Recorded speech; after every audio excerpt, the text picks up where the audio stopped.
Hello guys, কি অবস্থা আপনাদের সবার? কেমন আছেন আপনারা সবাই? আশা করি সবাই অনেক বেশি ভালো আছেন এবং আপনাদের দোয়া আমিও আছি মোটামুটি ঠিকঠাক। সবার আজকে ফিজিক্স ফার্স্ট পেপার এক্সাম গেল অ্যান্ড আই হোপ আপনাদের এক্সাম ভালো হয়েছে। আর 2 দিন পর আমাদের ফিজিক্স সেকেন্ড পেপার পরীক্ষা এবং সেই পরীক্ষার জন্য একটা ছোট্ট সাজেশনমূলক ভিডিও বলতে পারো। সো এই ভিডিওতে আমরা একটু দেখব কোন কোন বোর্ডে আমাদের কোন কোন টপিক থেকে প্রশ্ন হয়েছে এবং কোন টপিকের আন্ডারে কোন কোন সিকিউগুলো তোমাদের দেখে যাওয়া উচিত। মানে ওভারঅল 7টা চ্যাপ্টারের একটা সাজেশনমূলক ভিডিও বলতে পারো। বাট এখান থেকে যে 100% কমন আসবে আবারও বলতেছি এমন না, বাট লাস্ট ইয়ারগুলোর কোয়েশ্চেন অ্যানালাইসিস করে যেগুলো সবচেয়ে বেশি প্রবাবল মনে হয়েছে সেগুলোই আমি স্লাইডে রাখছি। সো আমরা দেরি না করি, আই গেস কম্প্যাক্ট বানাইতে হবে ভিডিওটা, আপনাদের সময় নাই। সো অল্প সময়ের মধ্যে যতটুকু কভার করা যাচ্ছে চেষ্টা করতেছি, ঠিক আছে? চলেন শুরু করা যাক। সো প্রথমে আসেন চ্যাপ্টার নাম্বার 1, তাপগতিবিদ্যা বা থার্মোডাইনামিক্স। এখানকার যে প্রথম টাইপটা, এখান থেকে নর্মালি কোয়েশ্চেন আসে না, এখান থেকে এমসিকিউ আসে। বাট স্টিল ময়মনসিংহ বোর্ডে 2021 সালে এখান থেকে একটা প্রশ্ন দিয়ে দিছিল, সেটা হলো থার্মোমিটার। ওকে, থার্মোমিটারের ফর্মিউলা আমরা 19-এই পড়ে আসছি, ওই একই ফর্মিউলা জাস্ট একটা ম্যাথ দেখে যাও। এই ময়মনসিংহ বোর্ডে 2021 সালে যে প্রশ্নটা আসছিল ওটা খালি একবার চোখ বুলায় যাও, ঠিক আছে? এর বাইরে আর তেমন কিছু লাগবে না। ওই যেরকম কিছু প্রশ্ন হয় না যে এই তাপমাত্রাটা ফারেনহাইট স্কেলে এত, সেলসিয়াস স্কেলে কত, বা দুইটা স্কেল ধরো ফারেনহাইট স্কেল আর সেলসিয়াস স্কেল, এই দুইটা স্কেলই একই রিডিং দেখাবে কোন তাপমাত্রার জন্য। সো এরকম কিছু ম্যাথ আছে, এগুলো একটু দেখে যাইস হালকা, যদিও আসার সম্ভাবনা খুবই কম, ঠিক আছে? ওকে, এবার আসি একদম মেইন জিনিসে। এখানে মেইন টাইপ হয় দুইটা, বুঝি, বা ক্ষেত্র বিশেষে 3টা বলা যেতে পারে এনট্রপি সহ। তার মধ্যে একটা মেইন টাইপ হচ্ছে তাপগতিবিদ্যার প্রথম সূত্র। ভাই এখানে 3 স্টার মারো, এখানে 3 স্টার, ঠিক আছে? তাপগতিবিদ্যার প্রথম সূত্র থেকে তোমার কি কি পড়া লাগবে? প্রথমত বিভিন্ন যে তাপগতীয় প্রক্রিয়া আছে, স্পেশালি সমষ্ণ প্রক্রিয়া, রুদ্ধতাপীয় প্রক্রিয়া, এই দুইটাই কৃত কাজ। কোন প্রক্রিয়ায় চাপ কিভাবে পরিবর্তন হয়, আয়তন কিভাবে পরিবর্তন হয়, তাপমাত্রা কিভাবে পরিবর্তন হয়, এগুলা সব কিছু আপনার একদম ভালো মতো পড়তে হবে। অ্যান্ড আপনি যদি লাস্ট ইয়ারের কোয়েশ্চেনগুলো একটু অ্যানালাইসিস করেন, এখান থেকে সবচেয়ে বেশি প্রশ্ন আসছে গ্রাফ রিলেটেড কোয়েশ্চেন। সো আমি এখানে বেশ কয়েকটা নাম লিখে দিছি, দেখো 2023 সালে Dhaka board, Rajshahi board, Dinajpur board, Sylhet board, 4টা বোর্ডে প্রশ্ন আসছে। 2022-এ রাজশাহী, সিলেট, ময়মনসিংহ, চিটাগং, এই 4টা বোর্ডেও প্রশ্ন আসছে। সো আপনি যদি এখানকার 4টা কোয়েশ্চেন আর এখানকার 4টা কোয়েশ্চেন দেখে যান, এই পুরা টাইপ 2 সম্পর্কে আপনার একটা ওভারভিউ চলে আসবে। সো এই 8টা সিকিউ যদি সম্ভব হয় অবশ্যই দেখে যাবা, ওকে? আর এখান থেকে আবারও বলতেছি গ্রাফ রিলেটেড কোয়েশ্চেন আসার সম্ভাবনা সবচেয়ে বেশি, ওকে? সো আমরা এখান থেকে মেইনলি যেটা পড়বো সেটা হলো গ্রাফ রিলেটেড কোয়েশ্চেনগুলা, ঠিক আছে? আবার একই সাথে এইটার কার্নো ইঞ্জিন মিলাও কিন্তু প্রশ্ন হতে পারে। যেমন কার্নো ইঞ্জিনের যে 4টা প্রসেস, তার মধ্যে 2টা হচ্ছে সমষ্ণ, 2টা হচ্ছে রুদ্ধতাপীয়। সো তোমাকে এরকম বলতেই পারে যে কার্নো ইঞ্জিন আমরা 2 থেকে 3-এ গেলাম, তার জন্য তাপমাত্রার পরিবর্তন কত, কেমনে করবা? ওই যে রুদ্ধতাপীয় প্রক্রিয়ায় তাপমাত্রার পরিবর্তন যেমন বের করতাম ওইভাবে। সো এইটা আর ইঞ্জিন মিলায়ও কিন্তু প্রশ্ন হইতে পারে। এটা খুবই গুরুত্বপূর্ণ টপিক, ভালো মতো পড়তে হবে। গুড, এবার হচ্ছে 3 নাম্বার টাইপ, সবচেয়ে ইম্পর্টেন্ট টাইপ, ইঞ্জিন। ওকে, আমরা জানি প্রত্যেক বছর কম বেশি 3টা বা 4টা বোর্ডে ইঞ্জিন থেকে আসলে প্রশ্ন হয়।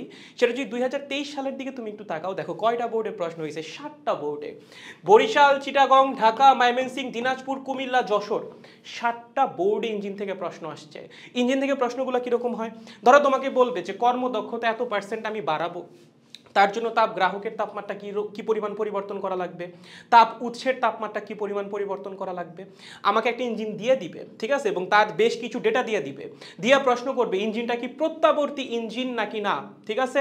তারপরে এই ইঞ্জিনে ধরো তোমার বিভিন্ন যে প্রক্রিয়াগুলো ইঞ্জিনের মধ্যে, সেগুলোয় তাপমাত্রা কিভাবে পরিবর্তন হচ্ছে, চাপ কিভাবে পরিবর্তন হচ্ছে, আয়তন কিভাবে পরিবর্তন হচ্ছে, এই রিলেটেড প্রচুর প্রশ্ন হয়।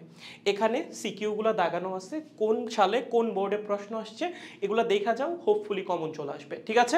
2022 সালেও দেখো ময়মনসিংহ, যশোর, বরিশাল, কুমিল্লা, এখানেও ইঞ্জিন থেকে কোয়েশ্চেন আসছে। সো এই চ্যাপ্টারের সবচেয়ে হট টপিক হচ্ছে ইঞ্জিন, এখান থেকে প্রশ্ন আসার সম্ভাবনা সবচেয়ে বেশি। সো এটা তো ভালো মতো পড়তেই হবে, তার সাথে টাইপ 2টাও পড়তে হবে। টাইপ 2টাও ইম্পর্টেন্ট, টাইপ 2 আর টাইপ 3 মিলিয়ে প্রশ্ন হওয়ার যথেষ্ট সম্ভাবনা আছে। আর টাইপ 3-র সাথে আরও একটা জিনিস মিলানো সম্ভব, সেটা হলো এনট্রপি, সেটা আমাদের টাইপ 4-এ আছে। টাইপ 4টা একটু দেখো, এনট্রপির পরিবর্তন। 2022 সালে 5টা বোর্ডে এনট্রপির পরিবর্তন থেকে প্রশ্ন আসছে এবং এর মধ্যে কিছু কিছু প্রশ্ন এনট্রপি আর ইঞ্জিন মিলিয়ে, ইনফ্যাক্ট আমি যে তোমাদের এখানে কিছু প্রশ্ন দিছি এই প্রশ্নগুলো সলভ করতে গেলেও দেখবা যে ইঞ্জিনের মধ্যে এনট্রপি দিয়ে দিছে। ওকে, সো ইঞ্জিন, এনট্রপি এবং তাপগতীয় প্রক্রিয়া, এই তিনটা জিনিস ভালো মতো পড়ে যা, হোপফুলি এর মধ্যে থেকেই পরীক্ষায় চলে আসবে। ঠিক আছে, সো এটাই আমাদের থার্মোডাইনামিক্স বা তাপগতিবিদ্যার সাজেশন। এবার আমরা চলে যাব আমাদের সেকেন্ড চ্যাপ্টার স্থির তড়িতে। স্থির তড়িৎ চ্যাপ্টার থেকে যদি বলি সবচেয়ে বেশি প্রশ্ন আসে প্রাবল্য, বিভব, বল এবং ধারক, এর বাইরে কিছু না। প্রাবল্য, বিভব, বল, বল বের করতে বলে প্রাবল্য বের করা কোনো ব্যাপার না, বিভব তো খুবই সোজা, আর হলো ধারক। এই তিনটা জায়গা থেকে সবচেয়ে বেশি প্রশ্ন হয়।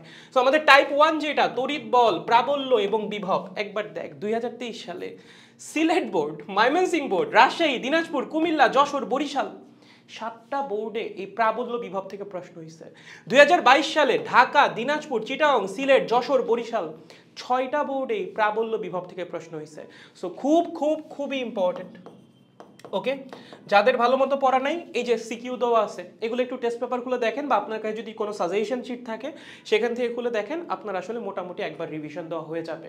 ঠিক আছে, সো এই তুমি যদি এই চ্যাপ্টার থেকে অ্যান্সার করতে চাও সেক্ষেত্রে এই টপিক কোনোভাবেই স্কিপ করা যাবে না, প্রাবল্য, বিভব আর হলো তড়িৎ বল। ঠিক আছে, মনে থাকবে, ভেরি গুড। এবার আসো টাইপ 2 দ্বিমেরু। আচ্ছা, দ্বিমেরু থেকে হলো লাস্ট ইয়ার প্রশ্ন হয়েছে, হ্যাঁ, যশোর বোর্ডে। কারণ দেখা যায় এই চ্যাপ্টারের কোয়েশ্চেনগুলো দেখবা স্যাচুরেশনের দিকে পৌঁছে গেছে। যেমন লাস্ট ইয়ার ধারক থেকে প্রচুর প্রশ্ন হয়েছে, 2022-এও ধারক থেকে প্রচুর প্রশ্ন হয়েছে, আবার লাস্ট ইয়ার প্রাবল্য, বিভব থেকেও প্রচুর প্রশ্ন হয়েছে। বাট দেখা যাচ্ছে যে দ্বিমেরু এগুলা থেকে খুব বেশি প্রশ্ন হচ্ছে না। So ultimately last year Jessore board কি করছে, প্রত্যেক বছরই যশোর বোর্ড কিছু না কিছু করে, দ্বিমেরু থেকে প্রশ্ন দিয়ে দিছে। সো অনেক পোলাপান বাদ দিয়ে চলে গেছে, পরীক্ষার হলে যে খাইছে একটা মানসিক ধাক্কা। সো দ্বিমেরু কিন্তু খুব সহজ। দ্বিমেরুতে তোমার আলটিমেটলি জাস্ট দুইটা ফর্মুলা মাথায় রাখা লাগবে, একটা প্রাবল্যের জন্য জেনারেল ফর্মুলা আর একটা বিভবের জন্য জেনারেল ফর্মুলা।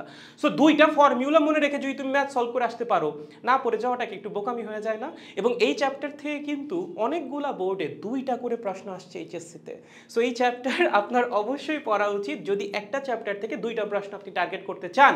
সেক্ষেত্রে এই ছোট্ট একটা টপিক বাদ না দেওয়াই বুদ্ধিমানের কাজ হবে, যেহেতু লাস্ট ইয়ার যশোর বোর্ড প্রশ্ন দিয়ে দিয়েছিল। ঠিক আছে, জাস্ট 2টা সূত্র আছে, যশোর বোর্ডের কোয়েশ্চেনটা দেখে যাও, মোটামুটি হয়ে যাবে। আর 2টা সূত্র মাথায় রেখো, বিভব আর প্রাবল্যের। ঠিক আছে, গুড। এবার আসো টাইপ 3 ধারক, এই চ্যাপ্টারের সবচেয়ে ইম্পর্টেন্ট টপিক। ঠিক আছে, এই চ্যাপ্টারে যদি সবচেয়ে ইম্পর্টেন্ট কোনো টপিক থাকে সেটা হচ্ছে ধারক। একটাবার দেখো, লাস্ট ইয়ার ঢাকা, বরিশাল, চিটাগং, সিলেট, কুমিল্লা 5টা বোর্ড, তার আগের বছর দিনাজপুর, কুমিল্লা, চিটাগং, ময়মনসিংহ, রাজশাহী 5টা বোর্ড। ধারক থেকে প্রশ্ন হওয়ার সম্ভাবনা সবচেয়ে বেশি এই চ্যাপ্টার থেকে। ধারকের সমবায়, ধারকের সঞ্চিত শক্তি, ধারকের একক আয়তনে সঞ্চিত শক্তি, একটা সমবায়ের মধ্যে কোন ধারকে কতখানি বিভব জমা হবে বা কতখানি চার্জ জমা হবে, সমবায়ের দুই প্রান্তের বিভব পার্থক্য কত, সমবায়ে কতখানি চার্জ জমা হবে, এই টাইপের যে ম্যাথগুলো আছে এগুলো অবশ্যই অবশ্যই আপনি দেখে যাবেন। এই যেখানে যে বোর্ডগুলোর নাম লেখা আছে এগুলাতে এই কোয়েশ্চেনগুলো আসছিল। সো এখানকার আছে হলো আমার কয়টা, 5টা, এখানে আছে 5টা, এই 10টা একবার চোখ বুলাইলেই হবে, তার মধ্যে কিছু কিছু তো আপনি কমন পেয়েই যাবেন। ওকে, সো ধারকের স্পেশালি সমান্তরাল পাত ধারক যেটা, ওটা খুব ভালো মতো পড়বা। ওকে, যে মাঝখানে ডাইইলেকট্রিক দিলে কি হচ্ছে, না দিলে কি হচ্ছে, ডাইইলেকট্রিক দিলে যে ধারকত্ব বাইরা যায়, এই জিনিসগুলা। ওকে, তাহলে ধারক অবশ্যই অবশ্যই ভালো মতো পড়তে হবে। তাহলে চ্যাপ্টার থেকে আমরা কি কি পাইলাম? প্রথমত প্রাবল্য, বিভব, তড়িৎ বল, এই 3টা পড়া লাগবে। এর পাশাপাশি ধারকটা ভালো মতো পড়া লাগবে। মাঝখানে দ্বিমেরু ভ্রামক আছে, 2টা ফর্মুলা আছে, ওইটাও একটু দেখে নিও। আর দ্বিমেরু ভ্রামক থেকে যদি আরেকটু পড়তে চাও সেটা হলো দ্বিমেরু ভ্রামককে তুমি যদি একটা এক্সটার্নাল ইলেকট্রিক ফিল্ডের মধ্যে রাখো তখন সেটার মধ্যে ঘূর্ণন তৈরি হয়। সুইচ অনেক সময় টর্ক বের করতে বলে বা কৃত কাজ বের করতে বলে, যে দ্বিমেরু ভ্রামককে আমি 30 ডিগ্রি কোণে রাখছিলাম, বলের কারণে ঘুরে 10 ডিগ্রি কোণে চলে আসছে, কৃত কাজ কত? ওই যে পি cos θ1 মাইনাস cos θ2 ছিল না কৃত কাজের ফর্মুলা, ওটাতে করতে হবে। ওকে, সো এগুলো একটু দেখা যেও সেকেন্ড চ্যাপ্টারের জন্য, হোপফুলি এর বাইরে কিছু লাগবে না। ওকে, আর গাউসের ল যেটা, গাউসের ল থেকে নর্মালি সিকিউ আসে না, গাউসের ল থেকে এমসিকিউ আসে। সো এমসিকিউ এর জন্য গাউসের লটা একটু পড়িস, কিন্তু বাদ দিয়ে যাস না আবার। ওকে, আসো নেক্সট চ্যাপ্টার, চলতড়িৎ, সবার পছন্দের চ্যাপ্টার, তাই না? এই চলতড়িতের কোয়েশ্চেন ডাইভার্সিটি হলো সবচেয়ে বেশি। মানে আমি এই যে সাজেশন শিটটা বানাইছিলাম, এই চলতড়িতের টাইপ, মানে টাইপ ওয়াইজ চলতড়িৎ সাজাইতে আমি সবচেয়ে প্যারা খাইছি ভাই। কারণ চলতড়িতের টাইপ ডিফাইন করা খুবই কঠিন। সার্কিট অ্যানালাইসিস থেকে যে কোনো রকমের কোয়েশ্চেন করে দিতে পারে এবং সেটাকে তুমি কোন টাইপের মধ্যে ফেলবা তুমি আসলে কনফিউজড হয়ে যাবা।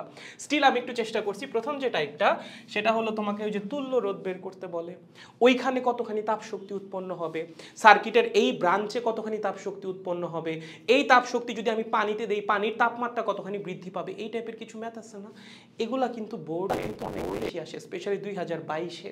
মানে ধরো যেরকম টাইপের ম্যাথ, ধরো আমি তোমাকে বললাম এই আছে এই ঠিক আছে, এখানে এখানে আরো একটা রোধ আছে, এখানে আরো একটা রোধ আছে, ঠিক আছে, এরকম কিছু একটা দিবে, দিয়ে বলবে কোন ব্রাঞ্চে উৎপন্ন তাপ শক্তি বেশি। কেমনে বের করে? ওই যে I²RT, প্রথমে কারেন্ট বের করা লাগবে, কোথা দিয়ে কতখানি কারেন্ট যাচ্ছে, তারপর I²RT দিয়ে তুমি উৎপন্ন তাপ শক্তি পেয়ে যাবা।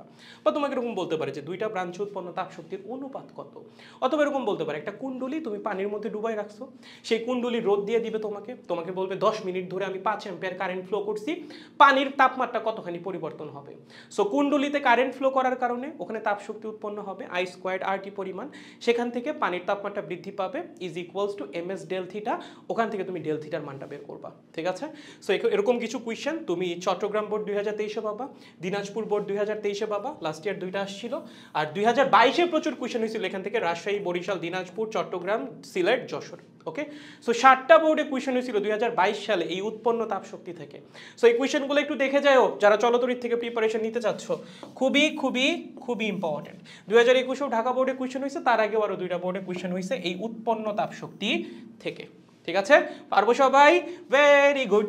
নেক্সট, কোষের সমবায় এবং অভ্যন্তরীণ রোধ।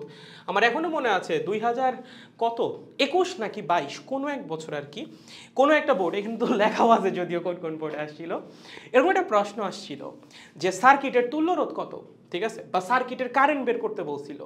এটা তোমাদের মনে আছে কিনা যে অভ্যন্তরীণ রোধ সব সময় বহির্বর্তনীর সাথে শ্রেণীতে যুক্ত থাকবে। দ্যাট মিনস তুমি যখন টোটাল রোধটা বের করবা, বহির্বর্তনীর রোধের সাথে অভ্যন্তরীণ রোধকে যোগ করে দেওয়া লাগে, ওকে, টোটাল রোধ বের করার জন্য। অনেক পোলাপান এই জিনিস ভুল করছিল। সো অভ্যন্তরীণ রোধের ম্যাথগুলা অবশ্যই করবা এবং তার সাথে কোষের সমবায়ের যে ম্যাথগুলা এগুলোও করে যাইতে হবে। দেখো লাস্ট ইয়ার 3টা বোর্ডে কোয়েশ্চেন আসছে এখান থেকে, কুমিল্লা বোর্ডে কোয়েশ্চেন আসছে, সিলেট বোর্ডে কোয়েশ্চেন আসছে, বরিশাল থেকে কোয়েশ্চেন আসছে, ওকে। স্পেশালি মিক্সড সমবায় যেটা, মিশ্র সমবায় যেটা কোষের, ওটা অবশ্যই পড়া লাগবে যে মিশ্র সমবায়ে কতখানি কারেন্ট আমার সার্কিট দিয়ে ফ্লো করে, ওকে। বা সমান্তরাল সমবায়ও আসতে পারে, সমান্তরাল সমবায় আসার সম্ভাবনা যদিও কম, মিশ্র সমবায়টাই সবচেয়ে বেশি আসে। তাছাড়াও তোমরা যে 3টা বোর্ডের কোয়েশ্চেন দেখলে তো আইডিয়া পাইয়াই যাবা। আর 2022 সালে ময়মনসিংহ বোর্ডে আসছিল। সো আপনি এই 4টা কোয়েশ্চেন দেখে যান কোষের অভ্যন্তরীণ রোধ এবং কোষের সমবায়ের ব্যাপারে, হোপফুলি আইডিয়া ক্লিয়ার হয়ে যাবে। থিওরি তো আগে পড়াই আছে, ঠিক আছে। সো এটা একটা ইম্পর্টেন্ট টপিক এই চ্যাপ্টারের জন্য। হুইটস্টোন ব্রিজ আর একটা ইম্পর্টেন্ট টপিক, ঠিক আছে। হুইটস্টোন ব্রিজ দেখো রাজশাহী বোর্ডে আসছিল, ঢাকা বোর্ডে আসছিল, ময়মনসিংহ বোর্ডে আসছিল লাস্ট ইয়ার, এবং তার আগের বছর আসছিল হলো কুমিল্লা বোর্ডে। এখন এই হুইটস্টোন ব্রিজ থেকে কীরকম প্রশ্ন আসে? হুইটস্টোন ব্রিজ থেকে নর্মালি 2 টাইপের প্রশ্ন হয়, ঠিক আছে। প্রথম যে প্রশ্নটা আসতে পারে সেটা হলো তোমাকে একটা আনব্যালেন্সড মানে সাম্যাবস্থায় নাই এরকম একটা হুইটস্টোন ব্রিজ দিবে, দিয়া বলবে অপর যে রোধটা আছে, বা ধরো ওই যে 4 নাম্বার যে রোধটা আছে 4 নাম্বার বাহুতে, সেই রোধের সাথে অপর একটা রোধ কিভাবে যুক্ত করলে বা কত মানের রোধ কিভাবে যুক্ত করলে হুইটস্টোন ব্রিজ সাম্যাবস্থায় যাবে। এইটা হলো খুবই কমন কোয়েশ্চেন। যদি তোমার রোধ বাড়ানো দরকার হয় নতুন রোধ তুমি শ্রেণীতে যুক্ত করবা, যদি রোধ কমানো দরকার হয় নতুন রোধ তুমি সমান্তরালে যুক্ত করবা, ঠিক আছে। সো হুইটস্টোন ব্রিজ সবাই একটু পড়ে যাই, একদম সহজ জিনিস। আর হুইটস্টোন ব্রিজের সাথে KVL KCL মিলায় প্রশ্ন করতে পারে। কিভাবে? হুইটস্টোন ব্রিজের যে সার্কিটটা আছে না সেটাই তোমাকে আনব্যালেন্সড অবস্থায় দিয়ে দিবে, দিয়ে প্রশ্ন করবে কোন একটা ব্রাঞ্চের মধ্যে দিয়ে কতখানি কারেন্ট ফ্লো করতেছে। সো তখন আসলে তোমার KVL KCL অ্যাপ্লাই করা ছাড়া আর কোনো উপায় নাই। সো আই থিঙ্ক তোমরা এটা শিখছো, না শিখলে হুইটস্টোন ব্রিজে কিভাবে KVL KCL অ্যাপ্লাই করা লাগে এটা একটু শিখে নিও, এটা ইম্পর্টেন্ট, ঠিক আছে। ওকে, সো এর বাইরে আমরা আসলে চলতরিৎ থেকে তেমন কোনো কোয়েশ্চেন পাই নাই, মানে অন্যান্য টাইপ থেকে, বাট আমার কাছে আরো 2টা জিনিস ইম্পর্টেন্ট লাগছে চলতরিতে, তার জন্য আমি একটু লিখছি। একটা হলো অ্যামিটার ভোল্ট মিটারের রিডিং, হ্যাঁ এটা না খুব ইম্পর্টেন্ট, এটা অনেক জায়গায় আসছে, মানে আমি স্পেসিফিকভাবে কোয়েশ্চেন পাই নাই, বাট এরকম 2-1টা কোয়েশ্চেনের মধ্যে ছিল যে অ্যামিটারের রিডিং কত, ভোল্ট মিটারের রিডিং কত, এটা একটু মাথায় রাখো। অ্যামিটারের রিডিং মানে কি? অ্যামিটার আমরা কেমনে যুক্ত করি? শ্রেণীতে তুমি যেই শাখায় বা যেই ব্রাঞ্চে অ্যামিটারকে যুক্ত করবা, অ্যামিটার কিন্তু ওই ব্রাঞ্চের কারেন্ট তোমাকে মাইপা দিবে। মানে ব্যাপারটা হলো এরকম, ধরো তোমাকে এরকম একটা প্রশ্ন করছে এই, ঠিক আছে, এখানে এই আছে এরকম, এখানে একটা অ্যামিটার আছে, এবং এখানে একটা রোধ আছে। তোমাকে প্রশ্ন করছে অ্যামিটারের রিডিং কত। অ্যামিটার এখানে কি রিডিং দিবে ভাই? এখান দিয়ে যতখানি কারেন্ট ফ্লো করবে সেটাই হবে অ্যামিটারের রিডিং। ওকে, সো কুয়েশন সহজ, বাট আমরা অ্যামিটার ভোল্ট মিটার দেখলে ভয় পেয়ে যাই যে এগুলো দিয়ে আমি কি বের করব। তুমি অ্যামিটারকে যেই ব্রাঞ্চে যুক্ত করবা সার্কিটের ওই ব্রাঞ্চের কারেন্ট অ্যামিটার তোমাকে বের করে দিবে। আর ভোল্ট মিটার তোমার কি বের করে দিবে? তুমি ভোল্ট মিটারকে যুক্ত করো কেমনে? সমান্তরালে। যার দুই প্রান্তে তুমি ভোল্ট মিটারকে যুক্ত করবা বা যার সমান্তরালে তুমি ভোল্ট মিটারকে যুক্ত করবা, ভোল্ট মিটার তার দুই প্রান্তের বিভব পার্থক্য তোমাকে বের করে দিবে। সো তুমি যেই রোধ বা যেই ব্রাঞ্চের অ্যাক্রসে ভোল্ট মিটারকে লাগাবা, ভোল্ট মিটার দিবে তার দুই প্রান্তের বিভব পার্থক্য। ঠিক আছে, এইটা হলো একটা, এই দুইজনের রিডিং। আর একটা জিনিস আছে, এই দুইজনের পাল্লা বৃদ্ধি। ঠিক আছে, অনেক সময় তোমার বলবে যে হ্যাঁ আমার সার্কিটে আমি একটা অ্যামিটার লাগাইছি যেটা সর্বোচ্চ 100 মিলি অ্যাম্পিয়ার কারেন্ট মাপতে পারে। এই সার্কিটের কারেন্ট মাপার জন্য আমার কি ব্যবস্থা গ্রহণ করা উচিত? এটার মানে কি? মানে হলো তুমি যখন ক্যালকুলেট করবা দেখবা যে তোমার সার্কিটের মধ্যে দিয়ে প্রবাহিত কারেন্টের মান 100 মিলি অ্যাম্পিয়ারের চেয়ে বেশি আসতেছে। 100 মিলি অ্যাম্পিয়ার কি ছিল? অ্যামিটারের সর্বোচ্চ রেঞ্জ আর কি, মানে সে ম্যাক্সিমাম এতখানি কারেন্ট মাপতে পারে। এখন তোমার প্রবাহিত কারেন্ট যদি অ্যামিটারের ম্যাক্সিমাম রেঞ্জের চেয়ে বেশি হয়, তখন তো ওই অ্যামিটার দিয়ে তুমি কারেন্ট মাপতে পারবা না। তখন কি করা লাগে? অ্যামিটারের পাল্লা বৃদ্ধি করা লাগে। অ্যামিটারের পাল্লা বৃদ্ধি আমরা কেমনে করতাম? ওই যে অ্যামিটারের সমান্তরালে নতুন একটা ছোট্ট রোধ লাগাই দিতাম। আর ভোল্ট মিটারের পাল্লা বৃদ্ধি আমরা কেমনে করতাম? ভোল্ট মিটারের সাথে শ্রেণীতে নতুন আর একটা রোধ লাগাই দিতাম। ঠিক আছে, সো এদের পাল্লা বৃদ্ধির একটা একটা বা দুইটা করে ম্যাথ করে যাস, তাহলে হোপফুলি আর কোনো সমস্যা নাই। এবং ফাইনালি অবশ্যই কিরশফটা একটু প্র্যাকটিস করে যাও, স্পেশালি কেভিএল ইকুয়েশন বানানো। এন্ড আরেকটা কথা, আমরা অনেকে এরকম করি, ধরো তোমার 3টা কেভিএল ইকুয়েশন আসছে, ধরো 10i1 plus 12i2 is equals two 0। তারপর ধরো আসছে তোমার 15i1 plus i3 is equals two 0। আর ধরো তোমার আসছে 20i1 plus i2 plus 5i3 is equals two 0। এরকম 3টা সমীকরণ আসছে। ঠিক আছে, তোমার কাজ কি? এই 3টে সমীকরণ সলভ করে i1 i2 i3 এর মান বের করা। আমরা অনেকে ক্যালকুলেটরে এটা সলভ করে ফেলি, বাট কেয়ারফুল, এইচএসসি পরীক্ষায় ক্যালকুলেটরে এটা সলভ না করা ভালো। ওকে, প্রথমে চেষ্টা করবে এটা ম্যানুয়ালি সলভ করার জন্য। যদি ম্যানুয়ালি সলভ করতে নাও পারো ইকুয়েশন, সেক্ষেত্রে অন্তত 2-3 লাইন লিখবা এগুলোরে ভাঙায়া, তারপর ক্যালকুলেটরে সলভ করে তুমি সেটার মান বসাই দিবা। ওকে, ডিরেক্ট এখান থেকে সুতরাং আমরা পাই i1 এর মান এত, i2 এর মান এত, এভাবে লেখো না। স্যার চাইলে 1 নাম্বার কাটা দিতে পারে। প্রথমে একটু ক্যালকুলেশন করবা, তারপর দরকার হলে ক্যালকুলেটরের মান বের করবা। ওকে, মনে থাকে যেন। সো চলতরিতের জন্য এতটুকু পড়লেই হচ্ছে। এর পাশাপাশি আর একটা জিনিস মাঝে মধ্যে আসে, সেটা হলো বৈদ্যুতিক বিল। ঠিক আছে, মাঝে মধ্যে বৈদ্যুতিক বিল বের করতে বলে, বাট সেটা আসলে খুব সহজ। তুমি যদি উৎপন্ন তাপ শক্তি বের করতে পারো, বৈদ্যুতিক বিল বের করা কোনো ব্যাপার না। কারণ আলটিমেটলি বৈদ্যুতিক বিল আমরা কেমনে বের করি? বিদ্যুৎ শক্তি বের করি প্রথমে, তারপর সেটাকে কিলো ওয়াট আওয়ারে নেই, তারপর সেটাকে প্রতি ইউনিটের দাম দিয়ে গুণ করে দিই। একদম সহজ, এটা আলাদা কিছু না, একটা দুইটা ম্যাথ দেখলেই হয়ে যাবে।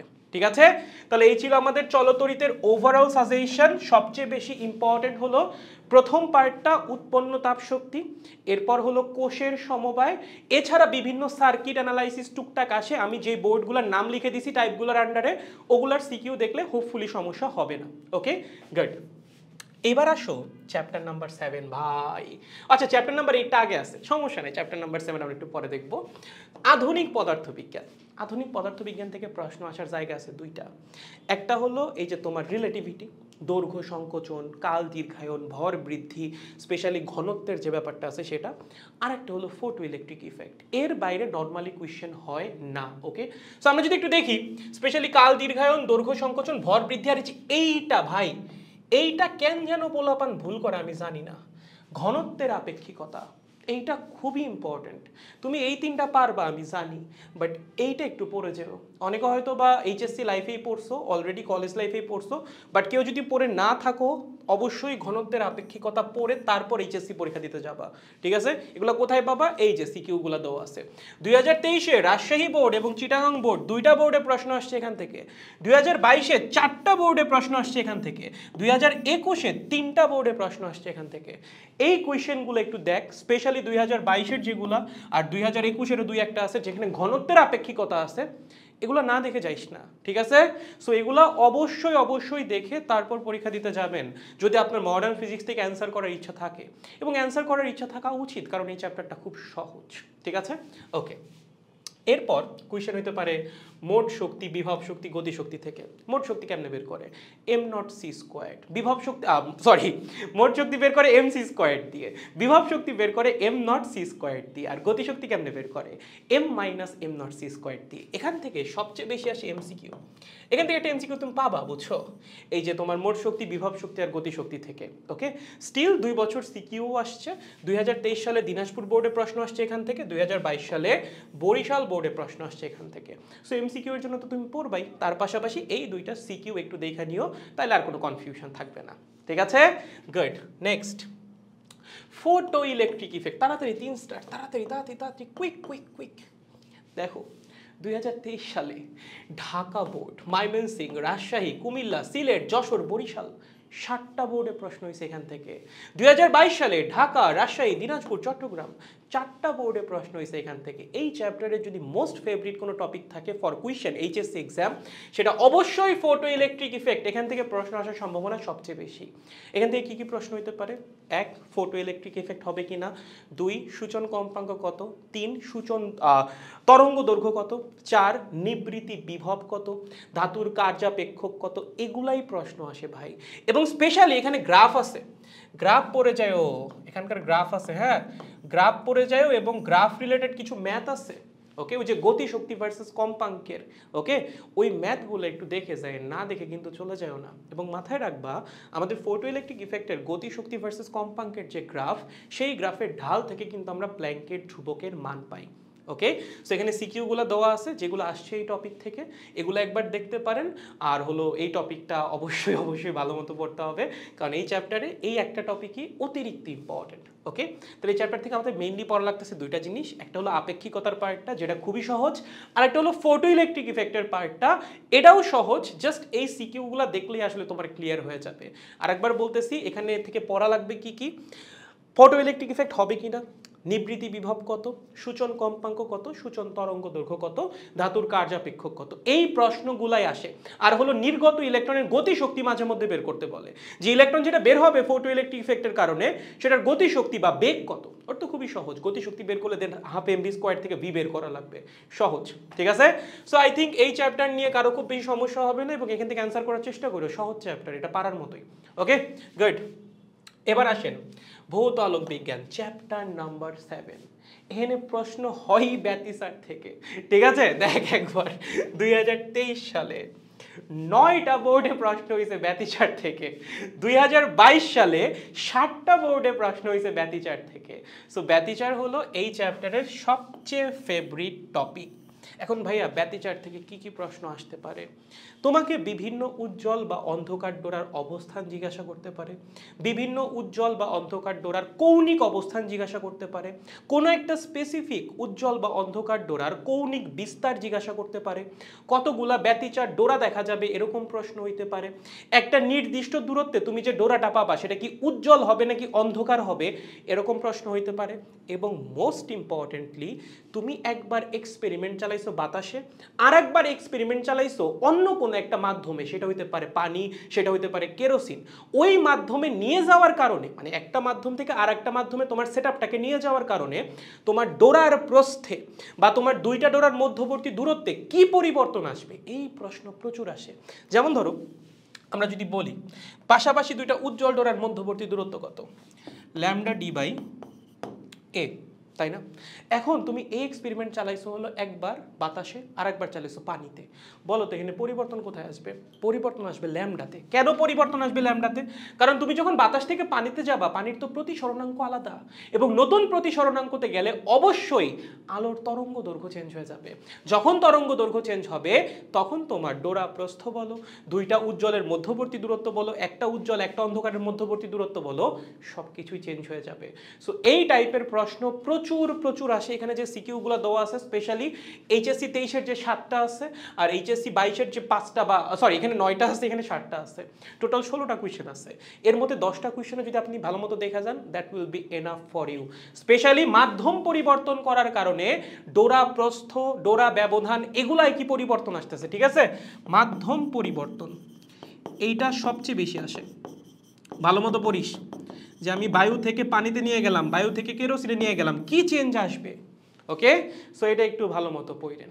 ওকে, এছাড়া আছে হলো অপবর্তন। অপবর্তন থেকে 2022 সালে কোয়েশ্চেন আসছিল কুমিল্লা বোর্ড এবং বরিশাল বোর্ডে, বাট এইবার অপবর্তন থেকে প্রশ্ন আসার সম্ভাবনা অনেক বেশি, কারণ লাস্ট ইয়ার অপবর্তন থেকে কোনো প্রশ্ন হয়ই নেই। এখন অপবর্তন তুমি যদি ব্যতিচার ভালো মতো পারো, অপবর্তন কিন্তু খুব বেশি কঠিন কিছু না। ওকে, অপবর্তনে ওই সিমিলার কোয়েশ্চেনই তোমারে করবে। 3 নাম্বার উজ্জ্বলের দূরত্ব কত, 4 নাম্বার অন্ধকারের দূরত্ব কত, কতগুলো অপবর্তন ডোরা দেখা যাবে, ঠিক আছে, আমার যে সেন্ট্রাল ম্যাক্সিমা আছে বা কেন্দ্রীয় চরমটা আছে তার কৌণিক বিস্তার কত, এই টাইপের কিছু কোয়েশ্চেন আছে না, এগুলাই। আবার একই সাথে এরকমও প্রশ্ন করতে পারে যে তুমি বায়ু থেকে পানিতে গেছো, তখন কি ধরনের পরিবর্তনটা তুমি লক্ষ্য করবা। এই প্রশ্নের অ্যান্সারও একদম আগের মতোই, তুমি যদি মাধ্যম পরিবর্তন করো প্রতি সহনাঙ্ক চেঞ্জ হওয়ার কারণে ল্যামডাতে একটা পরিবর্তন আসবে, এতটুকুই আর কিছু না, ঠিক আছে।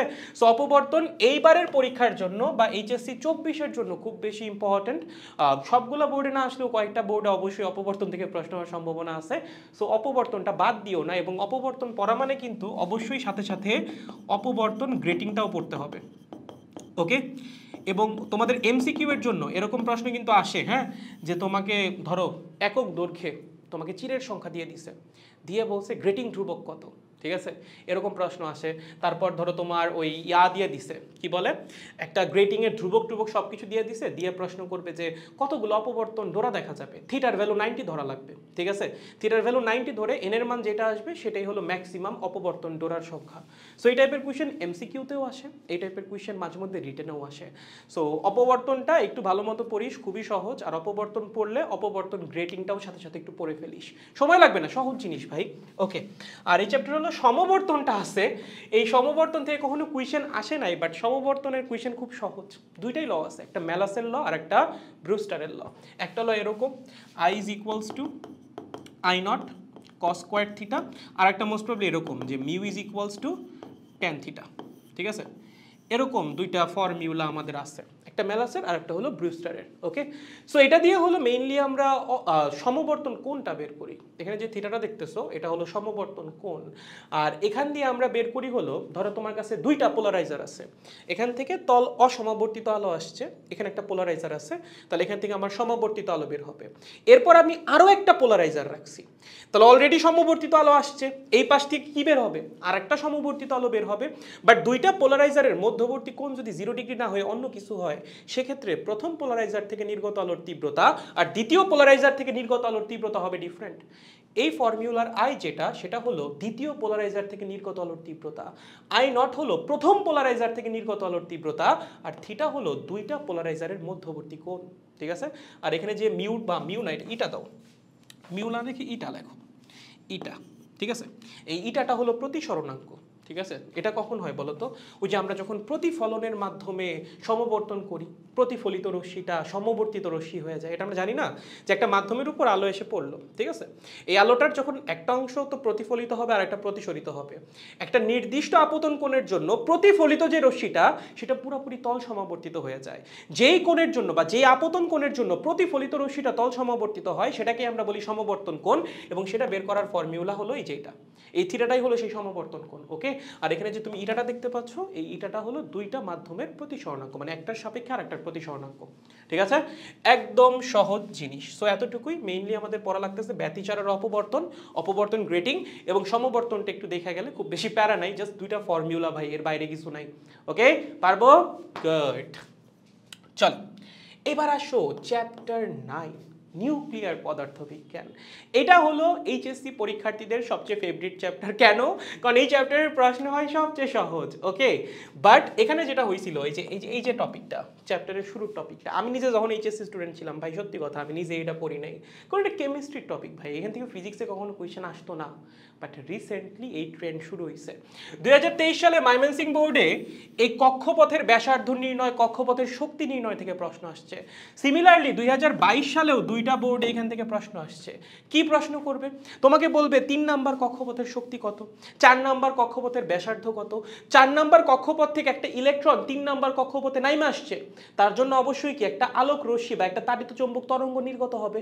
তুমি উচ্চ শক্তি থেকে নিম্ন শক্তিতে নামছো, একটা নির্দিষ্ট পরিমাণ শক্তি কি তাড়িত চৌম্বক তরঙ্গ আকারে বের হবে না? বের হবে তো।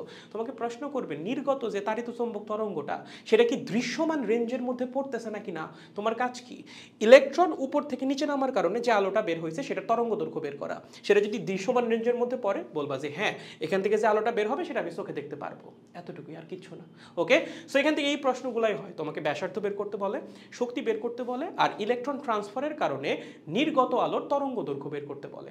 ঠিক আছে, সো তিনটা বোর্ডে প্রশ্ন আসছে লাস্ট 2 বছরে, এই তিনটা কোয়েশ্চেন একটু দেখে যাও, বাট খুব বেশি ইম্পর্টেন্ট না, এটা এমসিকিউতে লাগে মাঝে মধ্যে, রিটেনের জন্য খুব বেশি ইম্পর্টেন্ট না, বাট স্টিল যেহেতু 2 বছরে আসছে কোয়েশ্চেন, সো দেখে যাওয়াটা বেটার হবে, না দেখে যাওয়াটা খুব বেশি বুদ্ধিমানের কাজ হবে না। আসো, এই যে এখান থেকে কোয়েশ্চেন আসে সবচেয়ে বেশি, তেজস্ক্রিয়তা এবং ক্ষয় ধ্রুবক। কি কি প্রশ্ন আসে ভাইয়া? প্রশ্ন করবে অর্ধায়ু কত, প্রশ্ন করবে গড় আয়ু কত, 30 বছর পর কতগুলা অণু অবশিষ্ট থাকবে, ঠিক আছে। তারপর তোমার এখানে গ্রাফ থেকে প্রশ্ন আসে, ওই যে তোমার সূচকীয় যে সমীকরণের যে গ্রাফটা আছে, ওকে, ওখান থেকে প্রশ্ন হয়। এই তো মোটামুটি এগুলাই, মানে প্রশ্নে খুব বেশি ভ্যারাইটি নাই।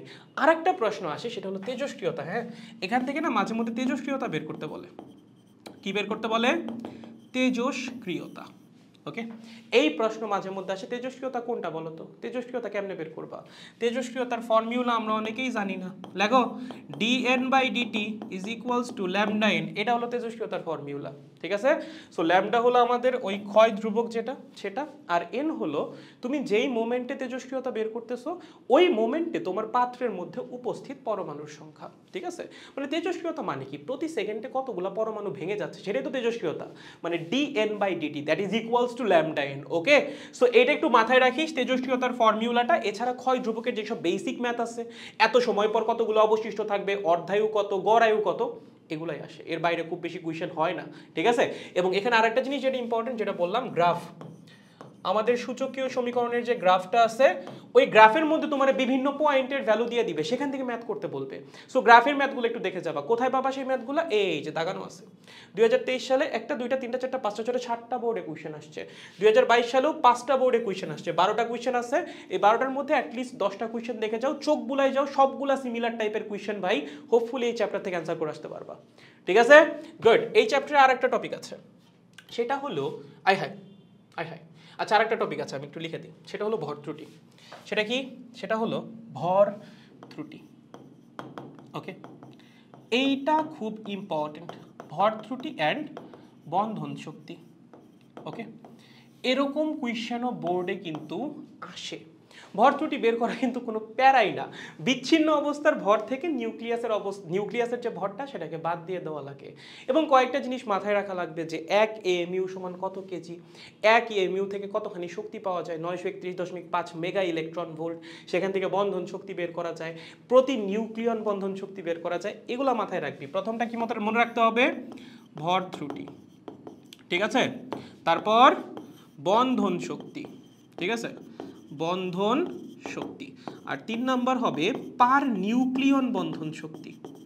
ওকে, পার নিউক্লিয়ন বন্ধন শক্তি। এখান থেকে এরকম একটা প্রশ্ন আসতে পারে, ধরো তোমার 2টা নিউক্লিয়াস দিয়ে দিছে, ঠিক আছে, 2টা নিউক্লিয়াসে সব ডেটা দিয়ে দিছে, দিয়ে বলছে কোন নিউক্লিয়াসটা বেশি স্টেবল, কেমনে বের করবা বলো তো? 2টা নিউক্লিয়াস দিয়ে দিছে, ঠিক আছে, দিয়ে তোমার সব ডেটা দিয়ে দিছে, দিয়ে প্রশ্ন করছে কোন নিউক্লিয়াসটা বেশি স্টেবল হবে, বা কোনটা তাড়াতাড়ি ভাঙবে, বা কোনটা দেরিতে ভাঙবে, মানে স্টেবিলিটি চেক করতে বলবে, কেমনে করবা? মনে রাখতে হবে যেই নিউক্লিয়াসের পার নিউক্লিয়ন বন্ধন শক্তি বেশি সেই নিউক্লিয়াস তত বেশি স্টেবল, মানে যার পার নিউক্লিয়ন বন্ধন শক্তি বেশি হবে সে তত বেশি স্টেবল হবে। বন্ধন শক্তি বেশি হলেই কিন্তু স্টেবিলিটি বেশি না, পার নিউক্লিয়ন বন্ধন শক্তি বেশি হওয়া লাগবে। পার নিউক্লিয়ন বন্ধন শক্তি কেমনে বের করে? বন্ধন শক্তিকে ভর সংখ্যা দিয়ে ভাগ করে দিলেই পার নিউক্লিয়ন বন্ধন শক্তি চলে আসে, এবং যার পার নিউক্লিয়ন বন্ধন শক্তি বেশি তার স্টেবিলিটি তত বেশি, মানে তার ভাঙার সম্ভাবনা তত কম, বা তাকে ভাঙা তত কষ্ট। ঠিক আছে, সো এই হলো আরেকটা টপিক। আরেকটা জিনিস হলো ভর ত্রুটির যে ম্যাথগুলা, ভর ত্রুটির ম্যাথে কখনোই ইলেকট্রনের ভর কাউন্ট হবে না, কারণ আমরা ভর ত্রুটিতে কিসের ভর ত্রুটি বের করি? নিউক্লিয়াসের মধ্যে তো ইলেকট্রন থাকে না। সো তোমাকে ইচ্ছা করে কনফিউজ করার জন্য কোয়েশ্চেনে ইলেকট্রনের ভর দিয়ে দিতে পারে, বাট কেয়ারফুল, ভর ত্রুটির ম্যাথে কখনোই ইলেকট্রনের ভর কাউন্ট হবে না। ঠিক আছে, গুড। সো এটাই ছিল আমাদের চ্যাপ্টার 9-এর সাজেশন। এগুলো একটু ভালো মতো দেখেছেন, that will be enough for you. Okay, এবার ফাইনালি আমাদের চ্যাপ্টার নাম্বার 10 সেমিকন্ডাক্টর, যে চ্যাপ্টারটা আমরা ম্যাক্সিমাম মানুষ বাদ দিই। ঠিক আছে, বাট এটা বাদ দেওয়ার মতো, মানে তুমি চাইলে বাদ দিতে পারো, ঠিক আছে, বাট বাদ দেওয়াটা খুব বেশি বুদ্ধিমানের কাজ হবে না, পুরোটা বাদ দেওয়া কাজ বুদ্ধিমানের কাজ হবে না। তোমার অ্যাটলিস্ট ডায়োড পর্যন্ত পড়ে যাওয়া উচিত। বাট তোমার যদি ট্রানজিস্টর পড়া না থাকে বা এতদিন ধরে যদি না পড়ে থাকো, সেক্ষেত্রে অন্তত তোমার ডায়োডটা পড়ে যাওয়া উচিত। 2023 সালেও ডায়োড থেকে প্রশ্ন আসছে, 2022 সালেও ডায়োড থেকে প্রশ্ন আসছে। বাট মজার ব্যাপার হলো এখানে কিন্তু ম্যাথ খুব কমই আসে। ডায়োডের ম্যাথ একটাই আসে ভাই, গতি ও রোধ বের করতে বলে। তোমাকে ডায়োডের আইভি ক্যারেক্টারিস্টিক দিয়ে দিবে, ঠিক আছে, দিয়া বলবে এই হলো ডায়োডের গ্রাফ, দুইটা পয়েন্টের স্থানাঙ্ক দিয়ে দিবে, দিয়ে বলবে গতি ও রোধ বের করো। গতি ও রোধ কেমনে বের করতাম ভাইয়া? গতি ও রোধ হলো del I divided by del V, এরকম দুইটা পয়েন্ট দিয়ে দিবে। দুইটা পয়েন্টের ওয়াই এর ভ্যালু বিয়োগ করলে তুমি ডেল আই পাবা, এক্স এর ভ্যালু বিয়োগ করলে তুমি ডেল ভি পাবা। ডেল আই বাই ডেল ভিটাই হবে গতি ও রোধ। এটাই ঘ নাম্বারে আসে ডায়োড থেকে আসলে। আর ঘ নাম্বার যেটা আসে সেইটা আসে থিওরি।